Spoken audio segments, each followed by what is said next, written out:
Informasi dan Transaksi Elektronik ialah undang-undang yang bertujuan untuk mengatur penggunaan internet yang ada di Indonesia.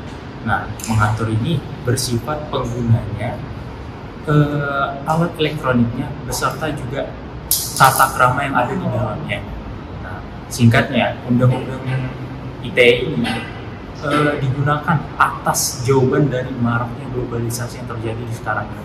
Apalagi untuk mengatur sesuatu yang bersifat maya atau tidak nyata, maka undang-undang ini ada untuk jawaban itu.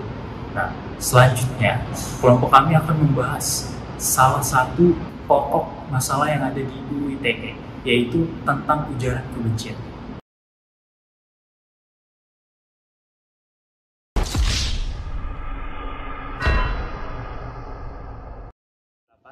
Tentang informasi UU ITE atau Informasi dan Transaksi Elektronik. Pasal 28 ayat 2 UU ITE menyebutkan bahwa setiap orang dilarang dengan sengaja dan tanpa hak menyebarkan informasi yang memiliki muatan penghinaan dan ujaran kebencian. Batasan ujaran kebencian di Indonesia mencakup konteks yang melibatkan penghinaan atau kebencian terhadap individu atau kelompok berdasarkan suku, agama, ras, dan golongan tertentu atau sara. Penegakan hukum terkait ujaran kebencian seringkali menjadi sorotan, dan terdapat diskusi mengenai bagaimana mengukur dan menilai apakah suatu ungkapan termasuk dalam kategori tersebut atau tidak. Penting untuk memahami bahwa undang-undang bertujuan untuk menjaga ketertiban dan keamanan, namun implementasinya juga menimbulkan beberapa kritik terkait kebebasan berbicara. UU ITE di Indonesia terus menjadi topik perdebatan dan perubahan regulasi dapat saja terjadi.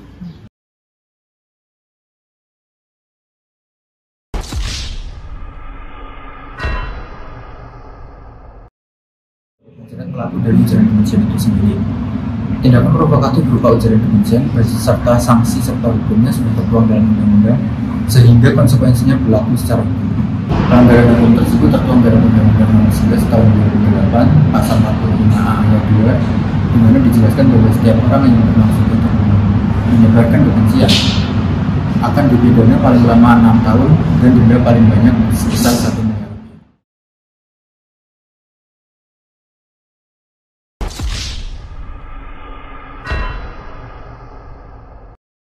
Perlindungan dan tanggung jawab pengguna internet sejatinya adalah aspek penting dalam memahami dan memastikan bahwa pengguna internet dapat memiliki pengalaman yang kontributif bagi komunitas online-nya.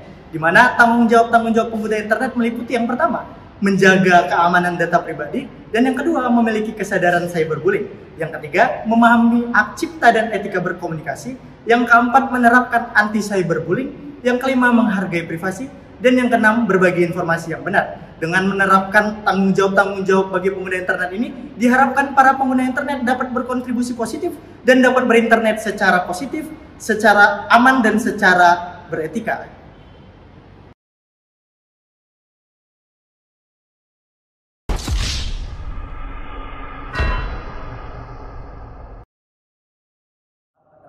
Memerangi ujaran kebencian di media sosial, UU ITE masih menghadapi beberapa tantangan dan hambatan. Salah satunya adalah adanya pasal multitafsir yang membuat UU ini rentan untuk disalahgunakan hanya untuk kepentingan subjektif beberapa pihak belakang. Selain itu, masih rendahnya literasi digital masyarakat Indonesia juga menjadi tantangan tersendiri bagi pemerintah untuk mengaplikasikan UU ini secara bebas di masyarakat. Nah teman-teman, tapi jangan khawatir, dalam perkembangannya saat ini pemerintah baru saja mengumumkan akan merevisi kembali UU Nomor 11 Tahun 2008 atau yang sering kita sebut dengan UU ITE. Nantinya diharapkan revisi ini dapat membantu mengoptimalisasi bagaimana penerapan UU ITE ini di masyarakat.